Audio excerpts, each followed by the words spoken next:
রান্নাবান্না বাদ দিয়েই আজকে হঠাৎ করে ছুটলাম মাম্মাকে নিয়ে ডাক্তার দেখাতে। দেখো বেচারা কেমন চুপচাপ হয়ে গেছে। ভাবলাম যে সকালবেলা মেয়েকে স্কুলে পাঠাবো, সকালের কাজবাজগুলো সেরেই রান্নাটা সবে বসিয়েছি, ভাতটা হয়ে গেছিলো, ডালটা সেদ্ধ করতে দেবো এমন সময় তৃষা এসে বললো, দিদিভাই মাম্মার শরীরটা খুব খারাপ। সত্যি তাই গো, বেচারা দেখছি কেমন যেন শ্বাস নিতে পারছে না, এত ঠান্ডা লেগেছে, আর কেমন যেন হাঁপাচ্ছে। এমনটা দেখে কার মন স্থির থাকে বলো? দেখেই তো আমি ভয় পেয়ে গেছি। সেই তাড়াহুড়ো করে টিফিনের জন্য রুটি আর পটল আলু ভেজে দিলাম। এদিকে আমার বর আবার রুটি খাবে না, সে ছিল একটুখানি ছাতু, তো সেটাকেই শসা পেঁয়াজ লঙ্কা লেবু দিয়ে গুলিয়ে দিলাম।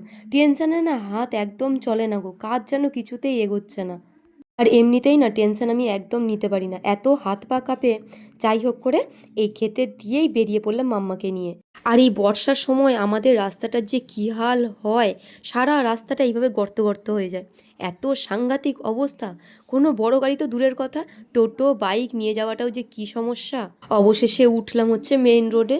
এইবার যেতে আর বেশিক্ষণ সময় লাগবে না, আসলে আমাদের মেমারিতে বাড়ি আর রসুলপুরে ডক্টর দেখাতে যাই। মাম্মার হেলথটা নিয়ে আমাদের একটু চিন্তা ছিল, তবে ডক্টর বললেন যে না কোনো সমস্যা নেই, তবে প্রচণ্ড ঠান্ডা লেগেছে, তবে হেলথ ওর একদম ঠিক আছে। ও ডক্টর দেখানো হয়ে গেছে, এদিকে ওষুধ নেওয়া হয়ে গেছে।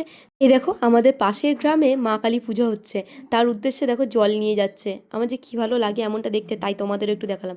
আর এই দিদিটার নাচটা না দেখিয়ে তোমাদের পারলাম না, আমার তো সেই মজা লেগেছে। আর রসুলপুরের রাস্তাটা আমার যে কী ভালো লাগে। বাড়ি এসেই দেখছি আমার দিদা কচুরলতি কাটছে, তড়িঘড়ি করে আমিও বসিয়ে দিলাম, অনেক বেলা হয়ে গেছে জানো। তবে একটা টেনশন থেকে তো মুক্তি হলাম, মাম্মা মোটামুটি ঠিক আছে, তবে প্রচণ্ড ঠান্ডা লেগেছে এইটুকুই। চলো একটু ডিমের কারি আর কচুরলতি দিয়ে মাছ দিয়ে আজকে করে ফেলবো। বাবাই রেখেছিল মোরলা মাছগুলো, তবে আমার এই মোরলা মাছের টক খেতে খুব ভালো লাগে, তবে এই বৃষ্টির সময় একদম ভালো লাগে না। তো কচুরলতিটা একটু ভাপিয়ে নিয়েছিলাম, তারপরে একটু নুন হলুদ জল দিয়ে কচুরলতিটাকে আরেকটু সেদ্ধ করে নিলাম, মাঝখানে দিয়েছিলাম কাঁচা লঙ্কা।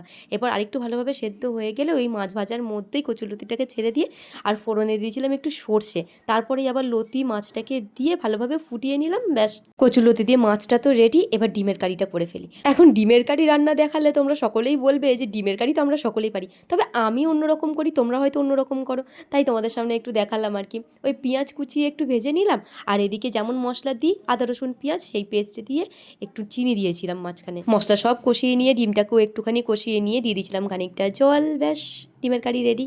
আজকে এমন রান্না হয়েছে ডিমের কারি আর মাছ, যেটা আমার শাশুড়ি মা খেতে চান না, তাই উনি বললেন যে কালকের পান্তা আছে, সেই পান্তা কটা আমাকে দিস। তাই উনি নিয়েছে এই যে বড়া দিয়ে পান্তা, আর আমরা নিয়েছি ডিমের কারি আর কচুরলতি দিয়ে ভাত।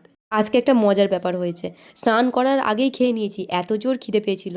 তারপরেই হচ্ছে স্নান করতে গেছি, স্নানটা করে এসেই আর কোনো কথা নেই, এবার আমি ঘুমাবো। তো চলো ভিডিওটি এখানেই শেষ করছি, টাটা।